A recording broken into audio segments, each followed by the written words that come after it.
Hello moi-même, bonjour à toi auditeur, bonjour à tous, Stéphanie Freitag, ta coach en joie de vivre. Je suis très heureuse de te retrouver, comme chaque semaine, dans mes petites capsules pleines d'amour, où mes invités viennent nous livrer quelques-uns de leurs secrets pour s'aimer plus et profiter pleinement de la vie. Cette semaine, j'ai la joie de recevoir Nicolas Proupin. Bonjour Nicolas. Bonjour. Nicolas, tu as un doctorat en chiropractie que tu as eu en 94 en Californie, si je ne m'abuse. Exactement. Et depuis, tu as un cabinet à Saint-Germain-en-Laye. Oui. Tu es aussi conférencier international, formateur, auteur des livres Devenez ce que vous êtes et Mettre au monde une civilisation d'étoiles. Tu écris également pour le magazine Entreprendre des articles mensuels pour transmettre des bases, des sensibilités pour mettre nos entreprises en bonne santé, les maintenir en bonne santé. La santé de l'entrepreneur et la santé de l'entreprise sont très liées. L'un peut affecter l'autre et effectivement, ouais. Tu as écrit Les nouveaux droits de l'homme et créé une école pour transmettre à des ambassadeurs ces clés pour qu'ils diffusent cette vision du monde pour changer fondamentalement notre société, notre civilisation. Est-ce qu'on peut aller jusque-là? Oui, Ouais, on peut dire ça. De on peut l'intention dire à ça. propos. Changer, c'est quand tu es, on va dire, pour la libérer ou en tout cas lui permettre d'évoluer Mhm. et de s'ajuster aux nouveaux besoins de l'actualité. Moi, j'ai fait ta connaissance grâce à Delphine, une de tes ambassadrices qui est maman d'un petit garçon qui est dans la classe de mon fils et qui m'a gentiment offert ton livre que je prends plaisir à savourer page par page parce que moi, je suis comme ça, je suis dyslexique et je me suis mis pendant très longtemps la pression pour lire vite. Et puis un jour, je me suis dit, non, mais je peux prendre le temps que je veux et y aller tranquillement et comprendre les choses et les intégrer à mon rythme. Et quelque part, je les savoure encore plus parce que je ne lis pas un livre en 2 heures et je l'ai oublié 3 jours après. Je lis le livre en beaucoup plus longtemps, plusieurs mois parfois, et je les intègre et je m'en souviens toute ma vie. Et ça fait une grosse différence. C'est sûrement une meilleure lecture d'ailleurs. Je lis les livres à la vitesse où ils sont écrits, je pense, à peu près. Il doit y avoir un rapport et là donc ça tombe parfaitement juste. Je pense que c'est un livre qui a été extrêmement travaillé, Ouais. qui a mis beaucoup de temps à être édité parce que justement on a cherché à ce que chaque mot soit bien pesé. J'ai une célèbre médecin qui vient du Maroc, qui est arrivée une fois dans mon cabinet et ça m'a énormément touché. Elle a posé le livre sur mon bureau à Saint-Germain. Elle a des larmes dans les yeux. Elle a dit tous les mots, chaque mot est pesé. Il n'y a rien qui dépasse. C'est absolument parfaitement travaillé. Et venant d'elle, c'était une dame qui était en travail sur la recherche sur le cardiocyte ou autre. C'était quelqu'un vraiment de très intelligent, très réfléchi. Et ça avait fait le but, c'est-à-dire qu'elle avait les larmes aux yeux, son cœur était touché, et c'était l'objectif quasi physiologique que je cherchais avec l'écriture de cet ouvrage qui m'a pris effectivement beaucoup d'années. Donc en général, pour les gens comme nous, un peu dyslexiques, comme tu l'as dit, et on m'avait posé ce diagnostic aussi quand j'étais petit, eh bien, il nous faut plus de temps, mais en général, ça peut être mieux ciselé à la fin et ça peut être mieux travaillé. En te découvrant petit à petit, il y a un truc que j'ai vraiment apprécié chez toi, c'est ton timbre de voix et ce calme qui émane de toi. Et ça, rien que ça fait du bien. Dans Ah, notre société où tout le monde court dans tous les sens, juste ça, c'est vachement ressourçant. Merci beaucoup d'avoir accepté de venir dans mes interviews. bah, c'est un plaisir.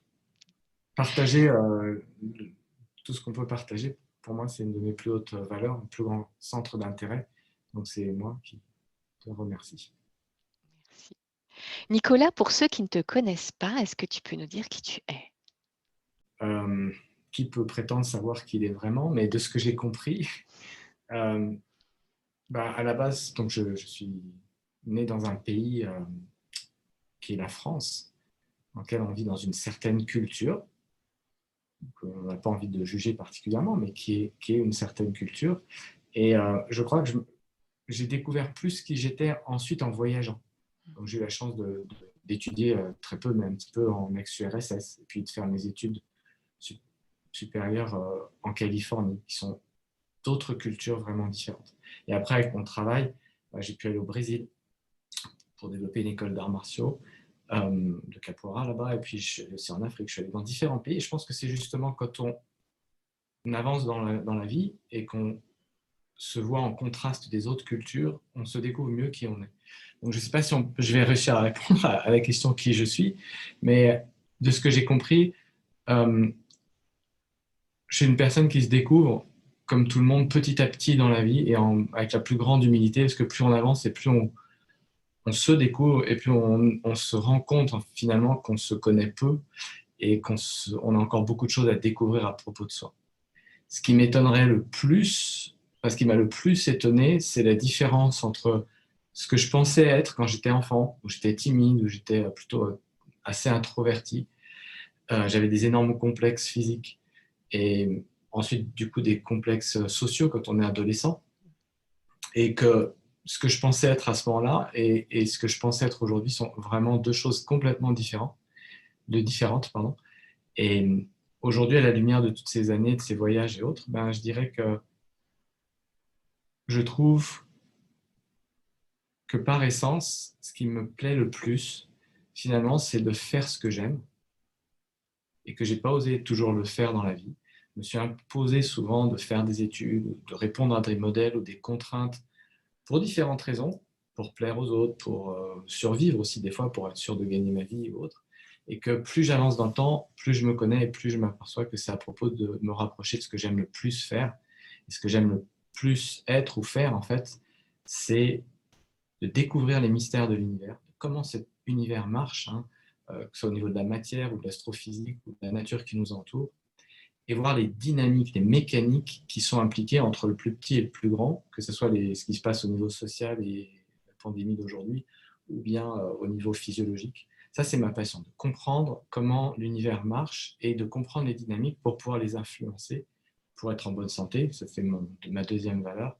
Et surtout, ce que je découvre avec le temps, ma plus haute valeur, c'est les relations.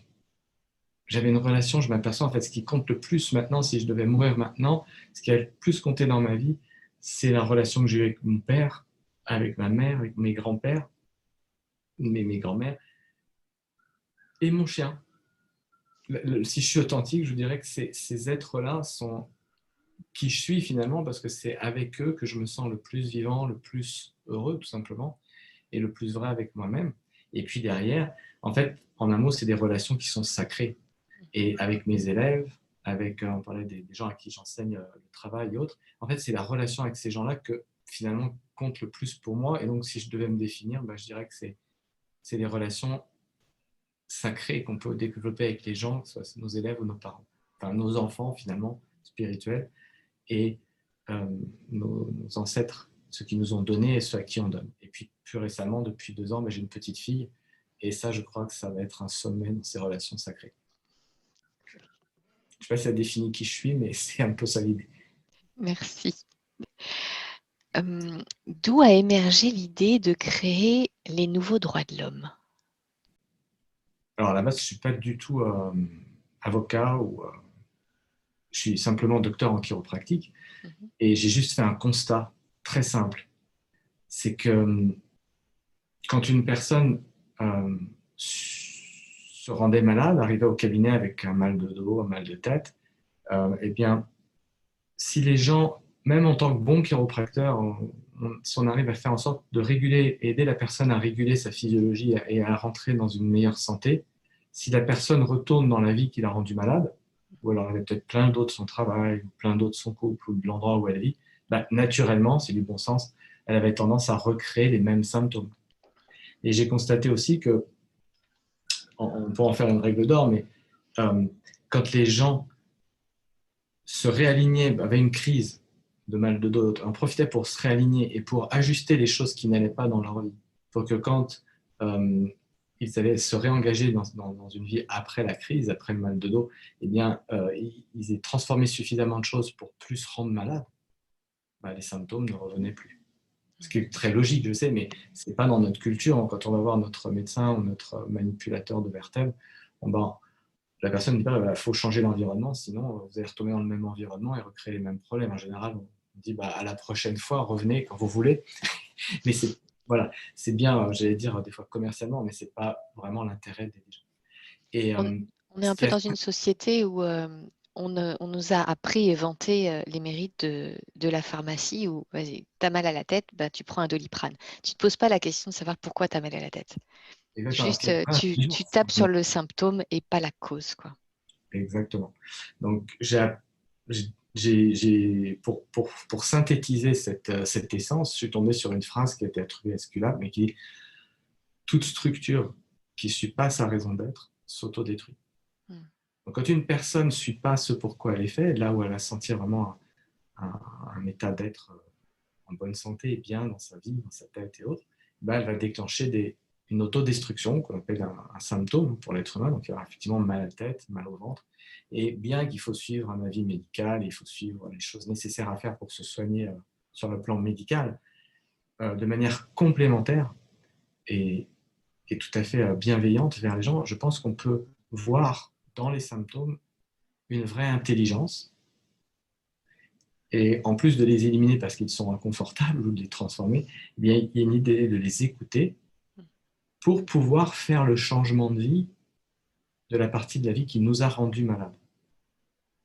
Et pourquoi inventer les droits de l'homme? C'est que j'ai vu que plus on aidait une personne à se rapprocher de sa raison d'être, moins elle s'autodétruisait. Et au contraire, autant les Grecs avaient dit toute structure qui ne suit pas sa raison d'être s'autodétruit, autant moi j'ai envie de dire toute personne qui suit sa raison d'être rentre dans un état physiologique, la manière dont la physiologie du corps fonctionne, la manière dont l'esprit de la personne fonctionne et sa vie sociale, voire sa vie professionnelle, voire sa vie financière et sa vie au sens global, rentre dans un état physiologique complètement différent. Il y a une différence fondamentale entre une personne qui se lève le matin à contre-cœur et qui a mal à la tête de sa propre vie et quelqu'un qui se lève le matin pour faire ce qu'il aime et qui sent une espèce de vitalité, d'énergie, d'enthousiasme.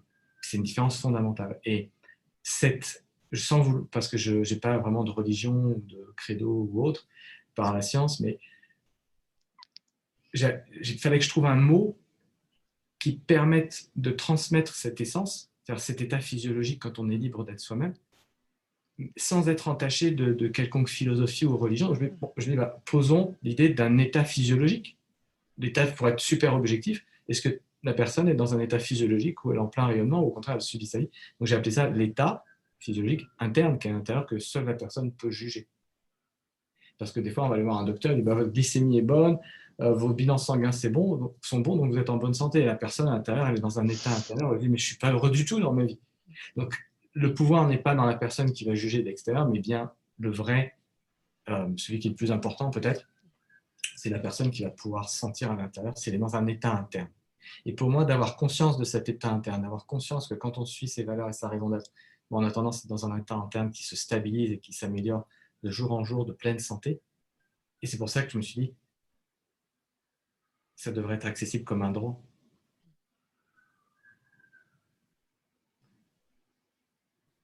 Et chaque être humain devrait avoir le droit d'accéder à cet état physiologique, d'être en pleine santé parce que la personne fait exactement de sa vie ce pourquoi elle est faite, c'est-à-dire par nature, qu'elle suit sa nature et qu'elle est alignée avec elle-même, avec ses valeurs. C'est pas notre culture, c'est pas ce qu'on apprend à l'école. Moi, quand je suis allé à l'école, on t'a dit, Nicolas, tes parents payent des impôts, nous, on est des professeurs payés par la société et on est là pour que tu trouves cet état interne, pour que tu trouves ta place dans la société dans laquelle tu vas te rendre service parce que tu vas être heureux. Puis dans cet état-là, tu vas moins tomber malade, donc tu coûteras moins cher à la communauté parce que tu auras moins besoin de temps pour être malade et de médicaments. Et en même temps, tu seras sûrement, quand on est un restaurateur inspiré ou un docteur inspiré, on a tendance à être meilleur docteur ou meilleur restaurateur que quand on y va à contre-cœur, de par l'énergie qu'on porte en soi. Et ce n'est pas l'école dans laquelle on nous apprend aujourd'hui. Et ce n'est pas non plus notre système de santé, parce que dans le système de santé dans lequel on vit, quand on tombe malade, on ne dit pas, tiens, ça serait bien que vous vous rapprochiez de cet état physiologique. C'est vrai que c'est des consultations qui vont durer un peu plus que 15 minutes. Ça peut arriver, mais l'idée d'une culture, pour moi, aujourd'hui, on est dans un monde où justement, on s'aperçoit qu'on ne peut plus penser comme dans les années 80, où si moi je réussis, hein, JR, Dallas, si moi je réussis, si je gagne de l'argent, alors je vais réussir ma vie. Plus que jamais, on a conscience qu'on est interreliés les uns aux autres et que si dans la société, il y a un état où on ne peut pas circuler, on ne peut pas vivre sans masque, on ne peut pas se déplacer comme on veut, mais on est bien pris dans un état global, dans une situation globale qui nous demande de réfléchir un petit peu plus loin que le développement personnel, qui pour moi devient vraiment obsolète, et de se diriger vers une conscience qui est au-delà du développement personnel de chacun pour soi. C'est pour ça qu'aujourd'hui, ce que la méthode The Inner State propose, c'est justement de réfléchir un petit peu plus loin que le développement personnel, parce que ça devient obsolète. Si j'ai gagné beaucoup d'argent et que j'ai plein de choses, qu'est-ce que j'en fais aujourd'hui? Si je vis dans une société où je peux voir personne, très peu de gens, et je ne peux pas me déplacer. Donc on est forcé par les conditions, hein, en chimie on disait les CNTP, les conditions naturelles de température et de pression. Là on est dans un environnement qui a changé ces conditions de pression. On est dans une pression où on a de plus en plus conscience qu'on est pris dans une globalité et qu'on a intérêt à réfléchir non plus de manière personnelle, mais de manière, j'appelle ça globale. Hein. L'évolution serait de passer du développement personnel à un succès global où chacun puisse avoir une santé collective différente, participer à une santé collective différente. Chacun pourrait briller de sa lumière, en fait, et que le monde brille de la totalité, quoi. Différent, ça serait différent. Ouais. Merci, Nicolas. Merci. Quels ont été, en plus, je pense, de ce livre, qui je pense, est une grande pépite dans ta vie, quelles ont été les 3 grandes fiertés de ta vie? Des fiertés. Alors, le mot fierté, ça peut être associé à l'ego, d'avoir l'arrogance, d'être fier. Mais je dirais, les choses pour lesquelles j'ai le plus de gratitude, c'est les relations que j'ai sûrement avec ma fille maintenant, mes parents avant, et les gens que j'aime, mes élèves aujourd'hui. Donc ça, c'est pas une fierté, c'est de la gratitude. Et les choses pour lesquelles je trouve qu'il y a le plus à avoir, pas de la fierté, mais quelque chose qui sera autour de la profonde satisfaction d'avoir surmonté des choses qui me paraissaient insurmontables dans ma vie. La première, elle est toute simple, c'est que je suis né avec un strabisme et je me dis, mais plus j'avance dans la vie et quand les gens disent, oh là, il bouge, il est horrible. Ou les filles, quand tu es adolescente, ils disent, oh là, il est horrible, c'est horrible. D'avoir surmonté ça, c'était vraiment quelque chose que je pensais ne pas pouvoir faire un jour dans ma vie. Et c'est vraiment grâce, dans un premier temps, à la chiropractique, où neurologiquement, j'ai pu rééquilibrer mon système nerveux. Et ensuite, avec tout ce que j'ai appris, puis partager dans la méthode The Inner State, où j'ai pu justement rentrer dans un état interne où ce symptôme s'est transformé, finalement. Peut-être que j'avais un regard où là, je voulais regarder vraiment dans la vie, où aller dans la vie, puis j'avais celui où j'étais censé aller, donc ça crée un strabisme. Et quand j'ai pu aligner là où j'allais vraiment avec ce que j'aime, là où je voulais aller, mon regard déjà c'est beaucoup plus équilibré en termes de strabisme, de décalage, mais surtout physiologiquement à l'intérieur, j'ai senti un alignement avec moi-même. Et pour moi, la vraie fierté, c'est d'avoir fait un ami profond de ce, entre guillemets, handicap. C'est-à-dire que c'est la même personne, et quelqu'un que j'aime beaucoup, qui s'appelle Serge Chiche, qui m'a dit 2 choses essentielles dans ma vie. Quand j'avais 18 ans et que je me forçais à suivre le modèle, pour réussir ta vie, il faut faire des mathématiques, il faut réussir un bac scientifique, et c'est comme ça que tu vas réussir ta vie. Et qu'en fait, à l'intérieur, je souffrais parce que je regardais ailleurs, je voulais apprendre les mystères de l'univers, la santé, la nature. Et cette personne me dit, voilà, je me suis fait une entorse grave à la cheville, mais quand on se fait une entorse, c'est qu'on ne va pas dans la bonne direction. Alors, en très peu de mots, il a résumé tout ce qui bloquait dans ma vie, et donc je me suis rapproché de faire ce que j'aimais. C'était un peu ce dont on parlait avec les nouveaux droits de l'homme, il est vraiment à l'essence de tout ce travail. Et en me rapprochant de moi-même, finalement, j'ai senti un alignement complètement différent. Et quelques années après, en devenant comme lui docteur en chiropractique, je lui dis, bah, j'ai réussi à transformer ma perception de mon strabisme. Et je lui dis, aujourd'hui, c'est génial. Quand quelqu'un me ment, quand je sens que j'ai un décalage en moi entre ce que je dis et ce que je fais, mes yeux repartent. Tu vois, et il m'a synthétisé à nouveau une phrase qui change et qui finalise un peu cette nouvelle amitié avec mon handicap, entre guillemets, cette transformation. Mais c'est un vrai gift, en fait, cet œil. C'est comme si tu avais une boussole qui, à chaque fois que tu te mens, ou que quelqu'un va dans le sens où tu te mens, c'est le signal. Et en fait, ce que je disais au début, c'est que plus on se découvre et plus on s'aperçoit que ce qu'on pense être, quand on est victime d'un handicap, en fait, on s'aperçoit que ce handicap est un vrai cadeau de la vie pour ne pas se mentir. Encore faut-il avoir les outils pour transformer ce qu'on pense être horrible en ce qui est utile, ce qui est un handicap, en un vrai talent. Et les nouveaux droits de l'homme, qui sont un des piliers finalement de la méthode The Inner State, eh bien, c'est justement des droits qui sont des questions qu'on peut se poser, des choses très accessibles pour pouvoir transformer ce qu'on pense être un handicap en un vrai talent unique. Donc ça, c'était la transformation de ce handicap, c'était vraiment un des fiertés, comme tu dis. Et puis la deuxième, pour moi, c'était de peut-être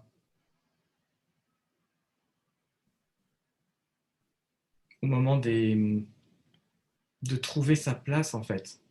Ce que je viens de dire, c'est au moment où je me forçais, où je demandais à l'extérieur qu'est-ce qu'il faut pour que je réussisse ma vie. Il faut que tu fasses un bac scientifique et ensuite des mathématiques pures et appliquées. Tu seras plus heureux parce que ça t'ouvrira plein de voies. Ça peut m'ouvrir plein de voies, mais ça n'ouvre pas ma voie. Et j'ai appris des choses très précieuses pour ça, donc ce n'était pas une erreur. Mais je pense que c'est le moment si le premier, c'est à propos de s'aimer soi physiquement tel qu'on est, avec notre histoire de vie, avec notre physiologie. Le deuxième, c'est de trouver sa place vraiment. Et de se dire, voilà, quand on découvre on peut aider les gens, et qu'on est docteur en chiropractique, et que en fait, cette place-là, elle est plus authentique que toutes les autres que la société nous propose comme étant les voies à suivre. Voilà, ce discernement-là, au moment où on reçoit son diplôme, on trouve même plutôt la voie qu'on va prendre.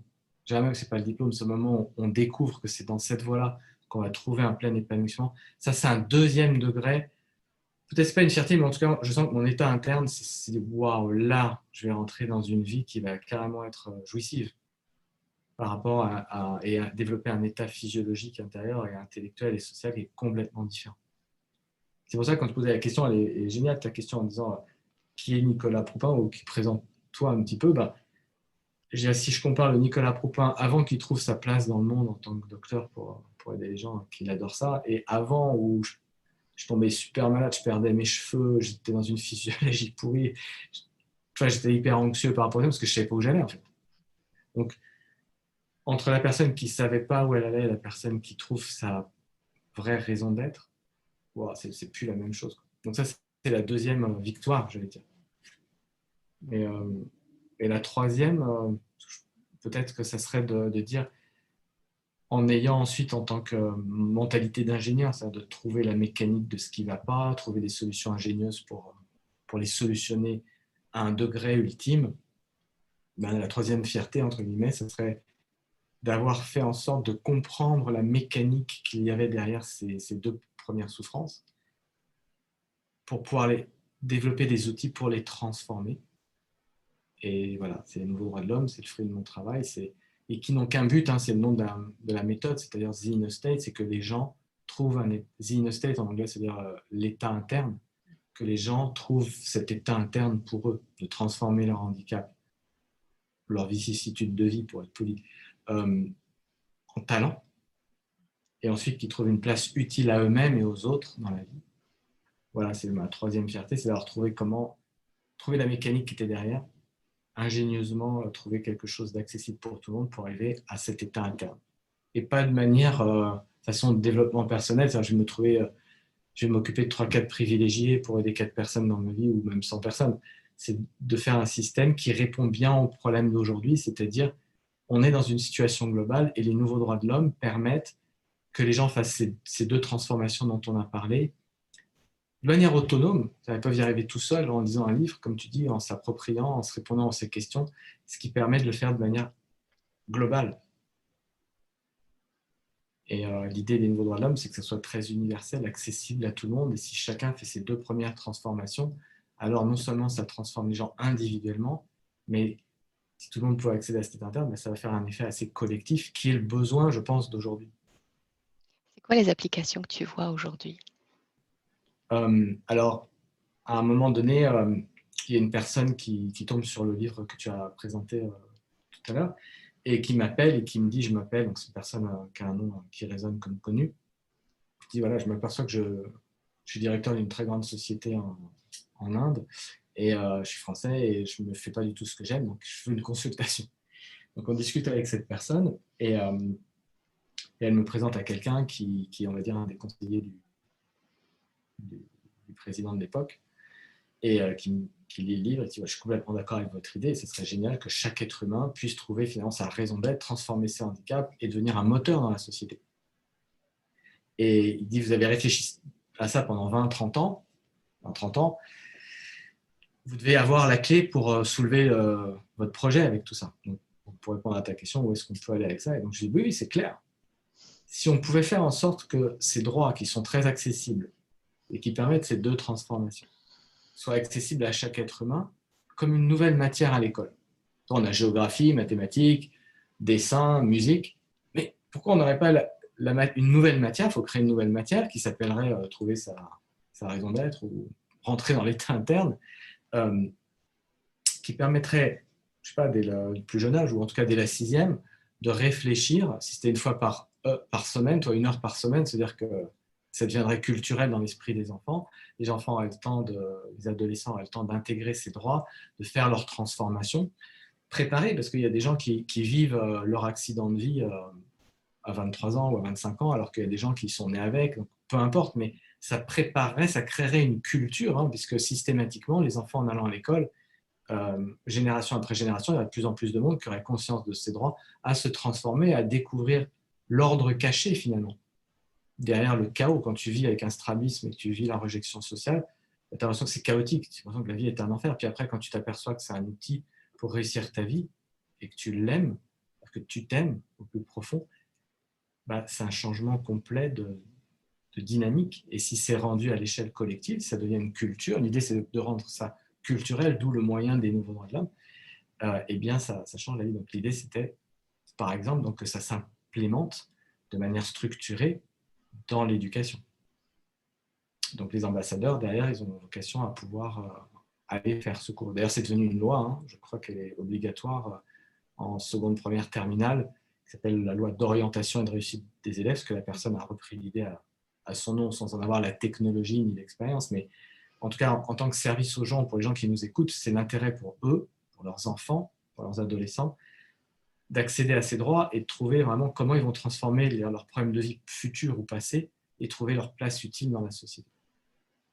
Donc c'est l'éducation en premier, et puis du coup, quand c'est trop tard et que les gens sont tombés malades parce qu'ils sont à côté de la plaque, ben, c'est que les gens qui sont tombés malades puissent accéder aussi à ces droits pour pouvoir se soigner à un niveau de profondeur plus profond, qui a plus de sens, et pouvoir transformer la vie qui les a rendus malades pour qu'ils puissent enfin créer un univers, une vie qui leur convienne et qui les permette de rester en bonne santé, de rentrer en bonne santé et d'y rester de manière stable dans le temps.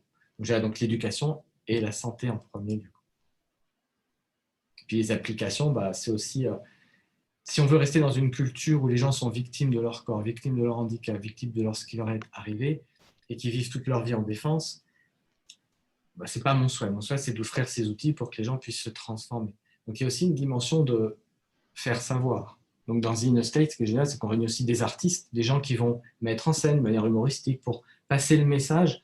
Il y a des gens qui n'aiment pas se poser des questions, qui n'ont pas l'occasion. Donc peut-être aussi à travers des films, à travers des spectacles, à travers des choses, on peut faire savoir ses droits. Et puis j'ai un de mes élèves qui est génial, qui s'appelle Franck. Et une fois, j'ai eu l'expérience, en expliquant en tant que docteur les premiers droits, où les gens découvrent vraiment quel est le sens de leur existence et donner cette dynamique. Ils ne comprennent pas, ils comprennent pas. D'un seul coup, il fait un petit jeu de rôle, il fait quelque chose, et il y a des élèves qui fait « ça fait 10 fois que tu expliques, j'ai rien compris, mais toi, sous la forme artistique, sous la forme de jeu finalement, en jouant, le truc, bah, j'ai pigé tout de suite. » Donc en fait, Synesthèse, ça permet à chacun de trouver sa manière d'enseigner cette nouvelle culture et de trouver sa place dans une évolution globale, finalement, en tant qu'acteur d'évolution. Et qu'en fait, chaque personne a quelque chose à faire bouger en soi et ça va faire bouger et donc il va retransmettre. Donc ça, l'idée de faire savoir, en plus de l'éducation et de la santé, est un endroit qui laisse libre cours à toute créativité pour partager ses droits, finalement. Cette nouvelle Est-ce que tu opposition. peux nous donner des exemples pour que les personnes qui regardent cette vidéo, elles voient vraiment l'implication? Une personne qui est arrivée dans ton cabinet, qui ne connaissait pas, qui a découvert, et comment, après X temps passé à travailler ensemble et à découvrir les droits de l'homme, ces nouveaux droits de l'homme, comment ça a changé vraiment sa vie? Est-ce que tu as des cas concrets?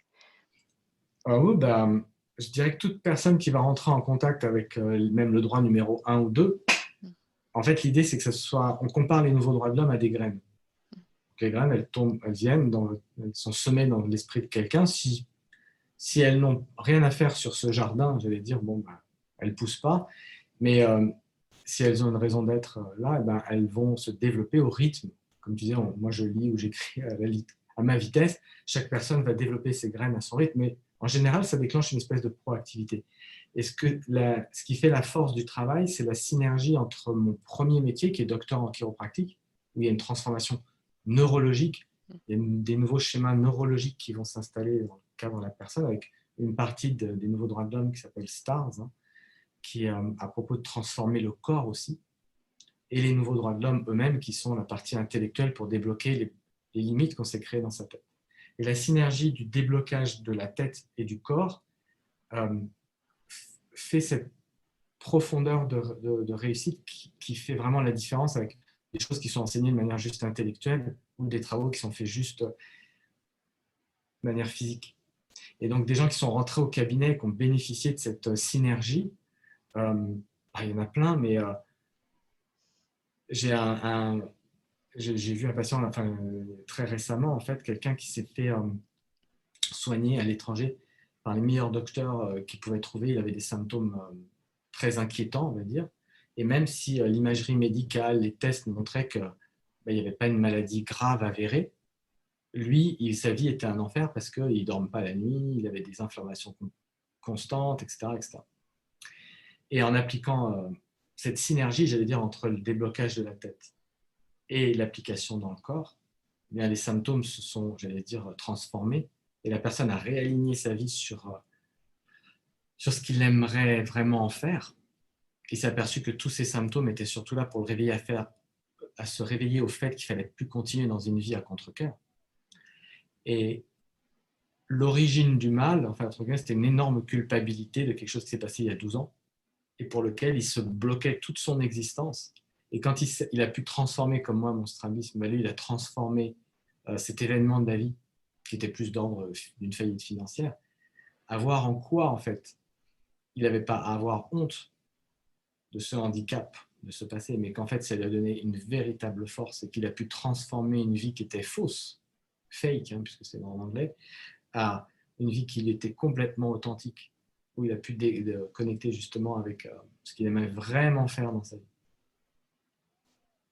Finalement, la personne, elle passe d'un état en rentrant dans le cabinet, comme tu dis, où elle subit sa vie, elle a des telles culpabilités, que toute sa physiologie physique crée un enfer de douleurs et de symptômes, et aussi un enfer mental, parce que la peur, on a l'impression d'avoir un cancer qui pousse à l'intérieur, on ne sait pas quand ça va durer pour 100 jours. Et bien, ça permet de transformer à la fois le bien-être et la santé intellectuelle, et donc sociale, et la santé physique. Et à la base, ça traite d'un sujet qui est, j'allais dire, une faillite financière. Et donc, quelque chose d'assez mental, finalement. Et un autre patient qui avait un record, je crois, en France, du nombre de plaquettes sanguines la plus basse. Et pareil, ça lui donnait un manque d'énergie et des risques qui l'empêchaient de faire vraiment ce qu'il aimait. Et il avait, je crois, 5 magasins dans une certaine franchise, dans des endroits où ça travaillait beaucoup à l'époque, donc ça lui demandait un rythme de travail énorme. Et en appliquant la méthode, justement, à la fois sur le corps, finalement, et sur l'esprit, eh bien, la transformation fait que il entre dans une autre santé, aujourd'hui, il réalise ses rêves, même des rêves qui, par rapport à son âge, n'étaient pas évidents à réaliser. Mais ce n'est pas grave, parce que quand vous êtes connecté avec votre raison d'être, toute la physiologie vous porte. Et, entre autres, il a vendu ses magasins, il est passé à autre chose, il a déménagé dans un endroit qui lui convient. Mais si on comparait ça à une plante, dans la première situation, au mauvais endroit, avec le mauvais environnement, à faire les mauvaises choses, on la voyait dépérir, et ça se mesure médicalement sur son compte de bilan sanguin. Et maintenant, là où il est à faire ce qu'il aime, etc., c'est un délice de l'appeler, c'est un délice. Il est en bonne santé. Il est en bonne santé et il a une santé qui semble meilleure à son âge que la plupart des individus de son âge.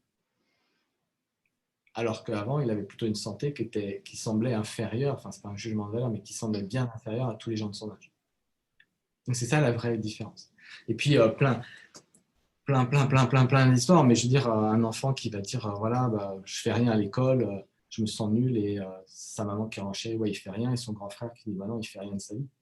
Et puis, pour s'apercevoir qu'en fait, il n'arrive pas à faire quoi que ce soit de sa vie quand il va dans des études ou des choses qui ne lui plaisent pas. Et quand il a découvert, grâce à la méthode d'InnoState, ben, quelle était sa raison d'être, qu'il a débloqué les schémas qui l'enfermaient à faire autre chose, et c'est une étoile. C'est quelqu'un qui se met à rayonner pleinement qu'il est, et préadolescent. Donc, voilà. Au moment où les hormones tombent dans le corps quand on est adolescent, si on a trouvé cette direction, nos hormones, elles nous boostent vers notre but. Si jamais la personne elle est déconnectée de sa raison d'être et de ce qu'elle a vraiment à faire dans sa vie, donc elle va à peu près, quoi, en gros, construire ses études ou pas d'études pour réaliser son but, et que là, les hormones tombent là-dedans, c'est comme une fusée qui démarre, mais il n'y a pas de direction, et puis, donc, du coup, en général, on rentre dans des murs, et c'est une adolescence vraiment difficile. Alors que si on applique la méthode un peu en avance, c'est une adolescence dont les élans hormonaux vont être très porteurs. Et puis plein d'exemples, mais bon, c'est avec plaisir de en partager. Merci. Déjà, cela, ça donne vraiment une idée plus concrète des applications et puis des effets que ça peut avoir sur les personnes. Je trouve plein de parallèles par rapport à ce que je fais, même si j'utilise des méthodes complètement différentes, mais du sens. Mettre du sens à ce qu'on fait et de se reconnecter à sa joie, à ce qui nous fait vibrer, à ce qui nous fait avancer et ce qui nous fait aller sans effort vers ce qu'on a envie, en fait. Ça, c'est très, très puissant. Et puis après, aller débloquer tout le passif qui nous tire en arrière, les croyances qui nous limitent, enfin, tout ça, quoi. Non, je sens, enfin, c'est très en lien avec tout ce que je mets en place aussi dans mes accompagnements. Merci.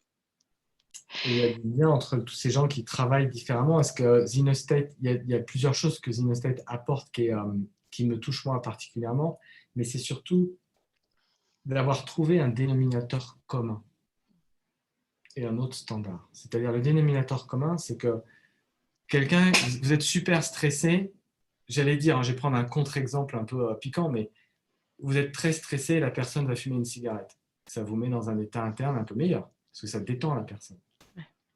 Mais c'est pas très durable, et c'est comme si je bois trop d'alcool, le lendemain j'ai la gueule de bois, donc ça a une conséquence négative du côté positif.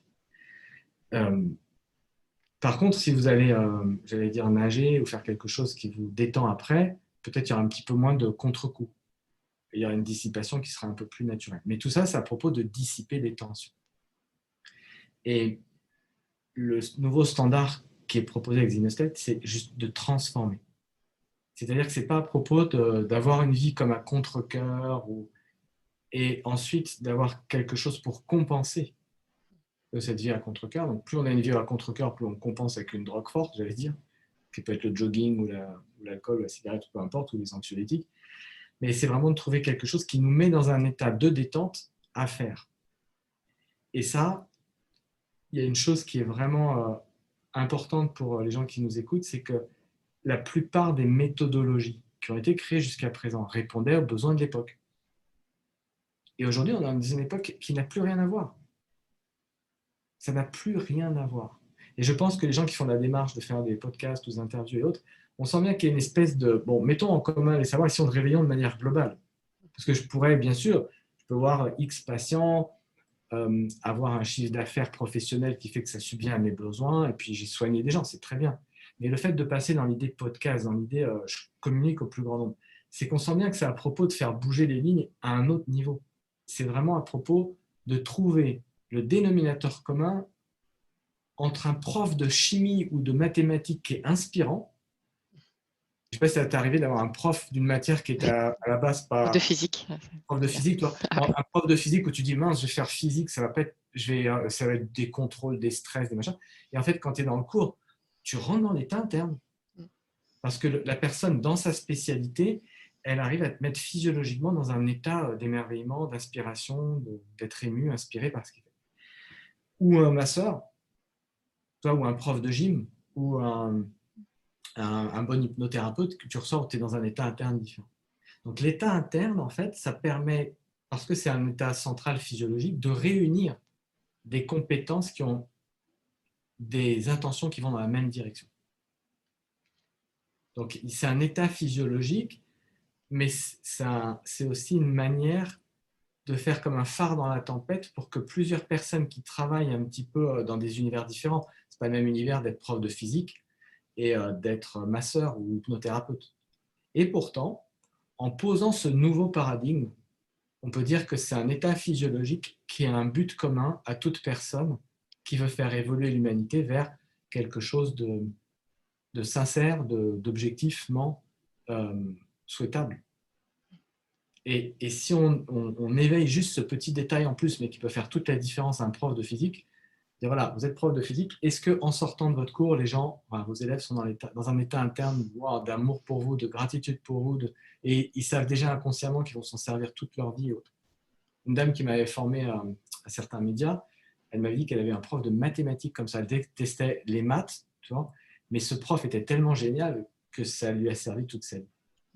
Donc, si on met comme objectif, comme un phare dans la tempête, si on met comme un objectif physiologique, et c'est le but de The Inner State, commun, quelque part, à un hypnothérapeute, que le patient soit dans cet état physiologique, à un prof, alors les gens vont se concentrer sur cette nouvelle culture, qui serait peut-être différente que de devoir aller à l'école à contre-cœur, ou de devoir aller faire du sport pour être en forme, ou de devoir je ne sais quoi. Donc, par l'intention de c'est comme un nouveau standard, ça va plus loin que de faire juste un cours de physique. Ça s'applique à toute discipline et ça permet justement d'unir et de fédérer les gens vers un but commun et de faire résonner, parce que je pense que plus il y aura de gens, quels que soient les stress qu'on aura à rencontrer, hein, que ce soit de l'ordre d'un virus ou autre, eh bien, plus les gens seront dans un état interne comme on l'a décrit, et plus ils seront forts par rapport à l'adversité, immunitairement. Donc c'est vraiment l'essence d'une nouvelle culture à l'échelle globale. Ce qui fait vraiment la différence avec The Inner State, c'est qu'on va aller on va aller, j'allais dire, à la limite de la chimie et du nucléaire, puisque tu connais mieux que quiconque la différence, mais c'est la transformation de la matière. Et s'il y a une chose bien particulière qui fait la différence avec The Inner State, c'est que justement, quand on voit comme une particule de sa vie, une partie de sa vie qui est très négative, comme on peut avoir un strabisme, on est né avec, on ne peut rien faire, on se sent impuissant, ou alors on a vécu un accident, que ce soit électrique, de la route, ou même une rupture amoureuse.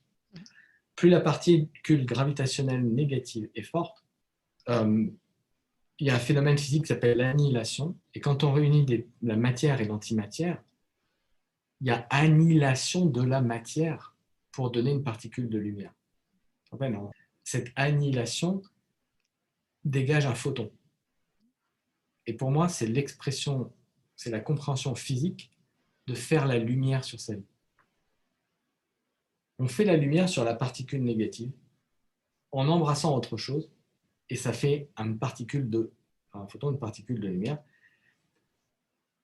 On peut être dans ces deux états, particulièrement avec une charge et avoir une masse, donc subir la gravité des choses. Elle est gravement malade, elle est gravement belle aussi, on peut dire, c'est positif, elle est gravement atteinte de quelque chose, ou bien être dans une particule beaucoup plus légère, c'est-à-dire être en plein rayonnement. Et ce qui fait la différence avec The Inner State, c'est que l'application à transformer ce qu'on a subi dans sa vie nous fait passer d'un état où on subit sa vie, on subit la gravité par la masse, la charge, et à un état justement de complète résolution. Et l'objectif qu'on s'est donné pour atteindre l'état interne, parce qu'on peut avoir des états internes de mieux-être intermédiaires, mais ce qui est génial et ce que j'ai pu apprécier en temps plutôt sur ma culture scientifique, c'est que quelle que soit la chose qui vous est arrivée, on peut arriver à un degré de résolution où dans votre système nerveux, il n'y a plus de réaction. Et là, on est pleinement libre. Et c'est ce degré de liberté, donc réaction égale 0, qui fait qu'on est libre de son handicap. Et pour plein de thérapies, je vois des gens, par exemple, une fois j'avais un patient qui est décédé, mais il me dit oui, mais j'ai déjà travaillé sur moi, j'ai déjà fait plein de travaux sur moi, il me fait une liste de choses qu'il a fait. Je dis oui, la personne qui a agressé votre fille, si elle était en face de vous, et le type devient tout rouge, son cœur se met à battre, etc. Il devient tout rouge, et sa femme dit mais il faut qu'il sorte, il va faire une autre crise cardiaque. Donc, il a peut-être beaucoup travaillé sur lui, son psy l'a vu 2 fois par semaine pendant 10 ans, mais physiologiquement, la personne est toujours en état de réaction par rapport à son passé, par rapport à ça. Et donc, il n'est pas dans un état interne, c'est-à-dire qu'il vit physiologiquement en défense de lui-même, de sa vie, encore aujourd'hui. Il y a un octave que l'on peut atteindre grâce à la chimie, grâce à quelque chose qui est un petit peu différent. Mais je dis que pour moi, ça a marqué ma vie de faire cette expérience. C'est vraiment un degré qui va pour moi plus loin, mais c'est une forme de transformation à un autre niveau qui va de ce que me disent les patients en fait. C'est que c'est des fois, quand les gens découvrent Zinostate, c'est qu'ils ont déjà beaucoup travaillé sur eux. Ils ont déjà fait beaucoup de choses. La plupart sont ceux qui vont vraiment apprécier Zinostate, c'est même souvent des thérapeutes, des hypnothérapeutes, des psychologues et autres, des chiropracteurs, et ils découvrent un octave au-dessus. Et en fait, dans ce tout petit octave au-dessus, qui vient vraiment de la physique et de la chimie, de l'annihilation pour moi, et de la méthodologie qui permet d'y arriver, eh bien, ils trouvent ce petit truc en plus qu'ils cherchaient, qui va faire 2 choses. Un, voir qu'ils peuvent travailler en réseau avec plein d'autres gens, parce que c'est quelque chose qui dépasse la technique, qui dépasse l'ego, des fois insupportable, des enseignants et des thérapeutes. J'ai dit que mes deux patients étaient satis, et c'est sur mon miroir, mais et de dire, voilà, il y a quelque chose de plus grand que moi en tant que prof. Il y a quelque chose de plus grand que moi en tant que thérapeute.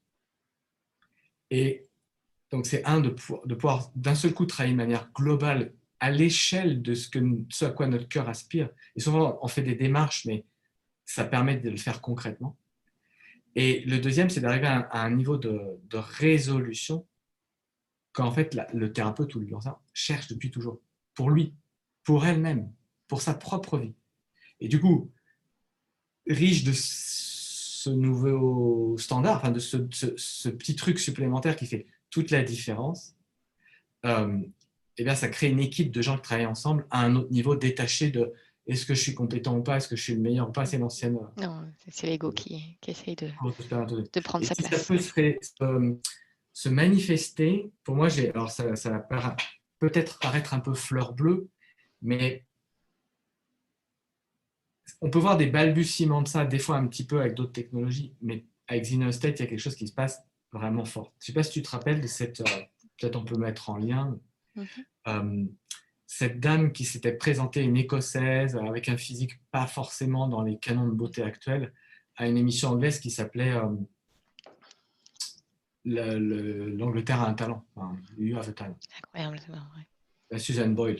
Et tu sais, elle est un peu ridicule dans sa manière de se présenter et tout. Les gens se moquent d'elle.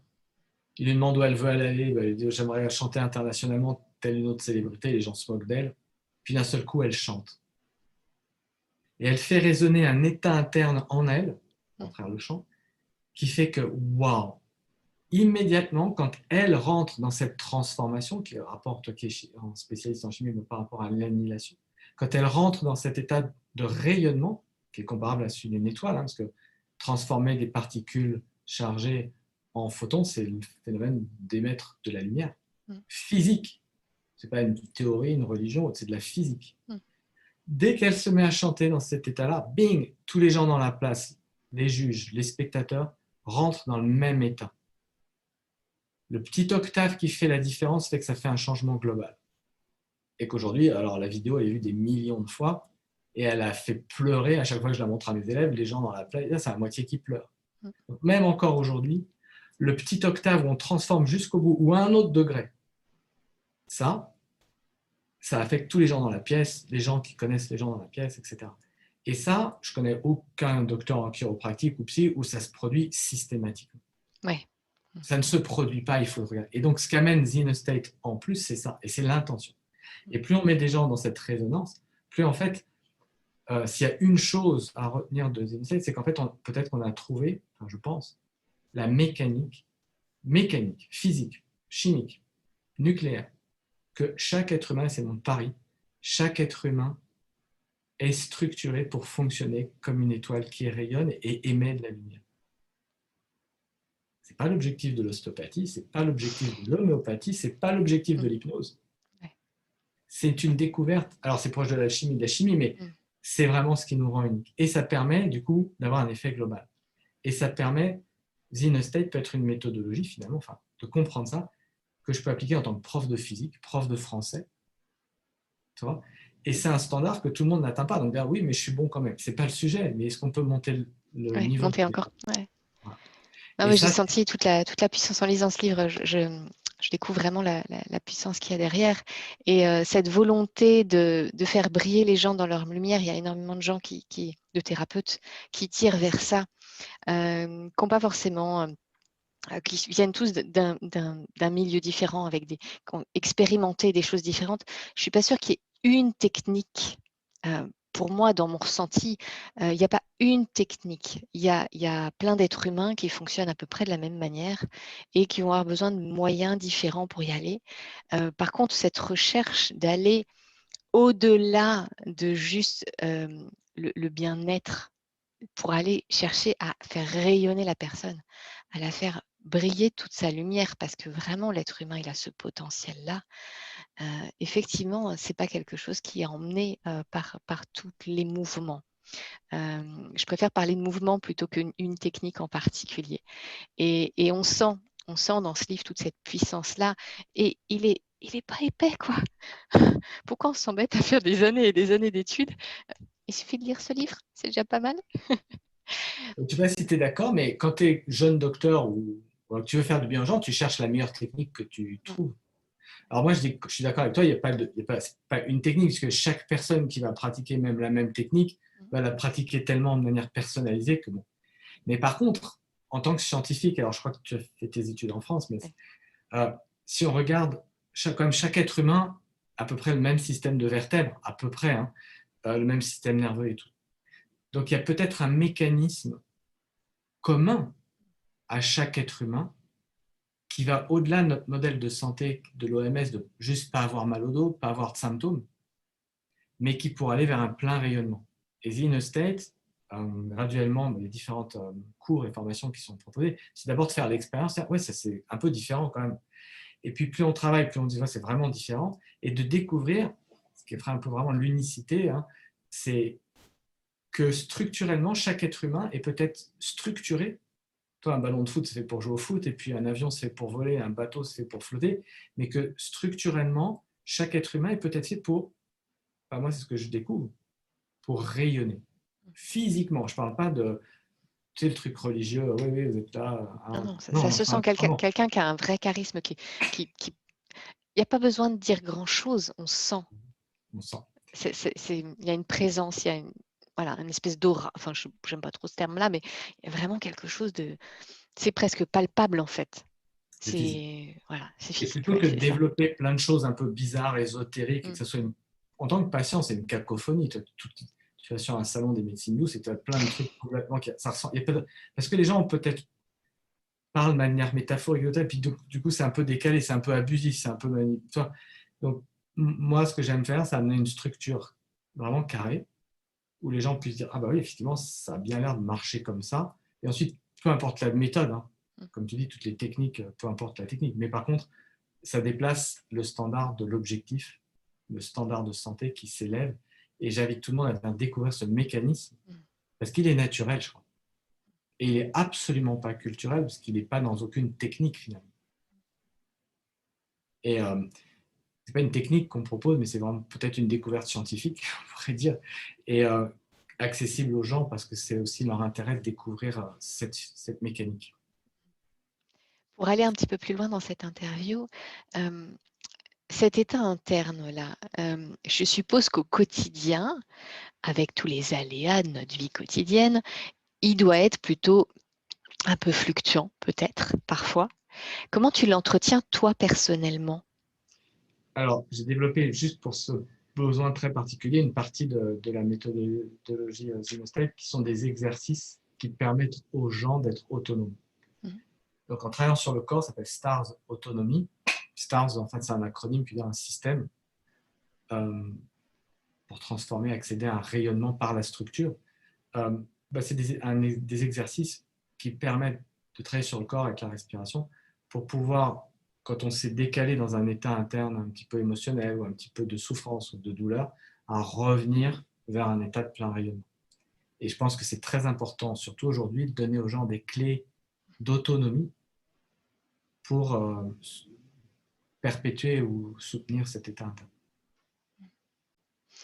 Est-ce qu'il y a eu un moment particulier dans ta vie où tu as senti le passage de je suis un être imparfait et je ne suis pas heureux de ça, à je trouve la perfection dans le fait que je suis un être humain imparfait? Est-ce qu'il y a eu un moment comme ça, un gap, où tu as senti ce passage-là, où tu as pu te reconnecter à l'amour-propre de waouh, mais en fait, l'être humain, enfin, ce que j'appelle moi, mais qui est bien au-delà de moi, en fait, la structure être humain, c'est quelque chose de divin, impressionnant comment la vie, elle met les choses en place, quoi. Ouais, c'est cette expérience justement de transformer.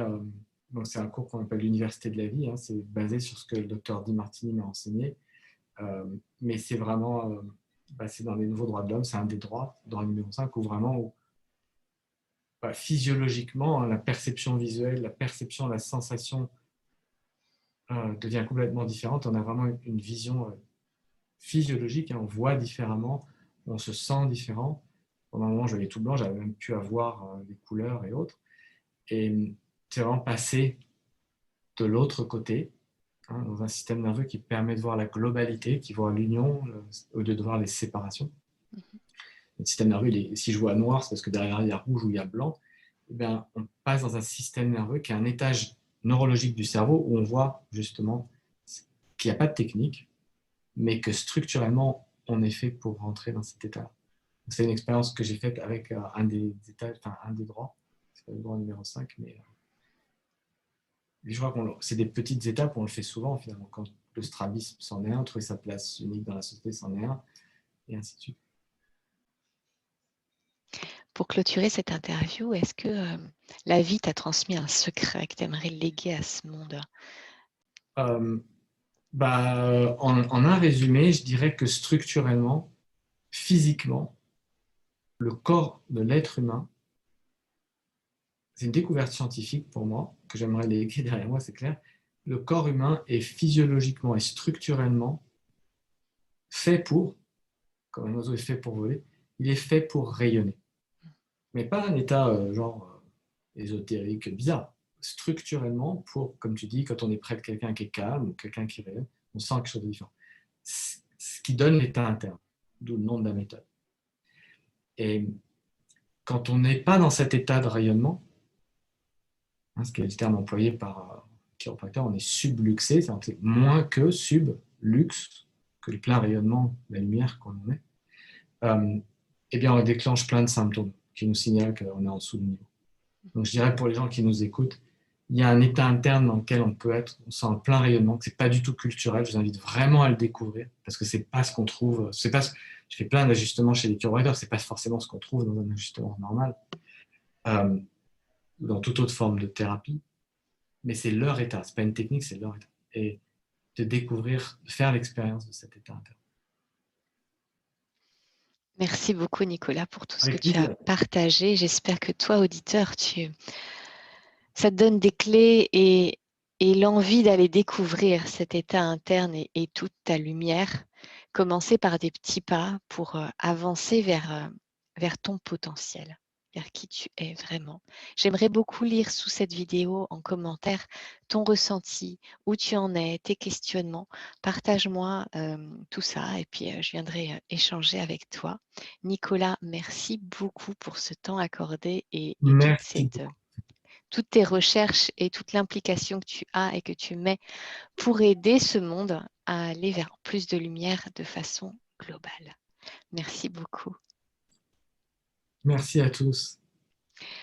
Nicolas, où sont... non. Quelles sont tes actualités du moment? Où est-ce qu'on peut te retrouver? Il y a le site internet, theinnerstate.global, où je pense qu'il y a toute l'actualité qui est là. Et puis, dans l'actualité, parce que c'était le besoin éprouvé par les gens qui appliquaient la méthode, en fait, il faut une découverte souvent par rapport à un problème qui leur est propre, genre une rupture amoureuse ou un accident de la route, peu importe.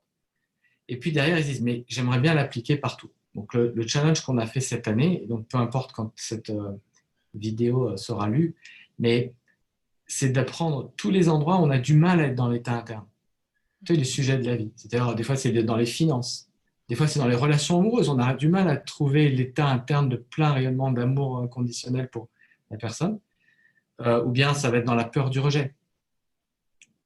Ou bien ça va être dans la sexualité, ou bien peu importe les sujets. Donc tous les mois, on traite un sujet brûlant pour les gens et on leur donne les clés, comment appliquer et trouver l'état interne dans un sujet où c'est pas facile de le trouver. Donc je vous invite à le voir, soit des sujets qui vous touchent, qui sont en podcast et que vous pouvez voir en replay, ou bien des choses qui vont arriver dans les mois qui suivent. Mais peu importe, c'est de faire l'expérience de la méthode, soit à travers un docteur en chiropractique STARS qui applique la méthode, ou bien un des ambassadeurs des droits de l'homme, peu importe, mais de faire l'expérience et de sentir la différence que derrière, même si vous faites des gens simplement avec un livre, avec le livre, ils vont l'appliquer, donc ça ne coûte pas forcément beaucoup d'énergie ou de temps, mais ils vont pouvoir toucher à ce nouveau standard et se poser ce nouveau standard pour eux-mêmes. Donc l'actualité, elle se trouve sur le site theinnerstate.global et peut-être on peut l'écrire pour que les gens voient. Ce sera sous la vidéo, vous allez retrouver le lien. Okay. Merci Nicolas, merci pour tout ça. Cher auditeur, écoute ton cœur, trouve ta lumière, suis ta boussole de joie et je te retrouve dans 15 jours pour une nouvelle interview toujours aussi inspirante. À très bientôt. Merci Nicolas, à bientôt. Au revoir, merci. Si vous connaissez quelqu'un à qui cette vidéo pourrait faire du bien, n'hésitez pas à la lui partager. Et pour ne rien rater de mes prochaines vidéos, pensez à vous abonner à ma chaîne. En activant la cloche, vous recevrez les notifications par mail. Je vous souhaite une excellente journée, une belle continuation et à très vite.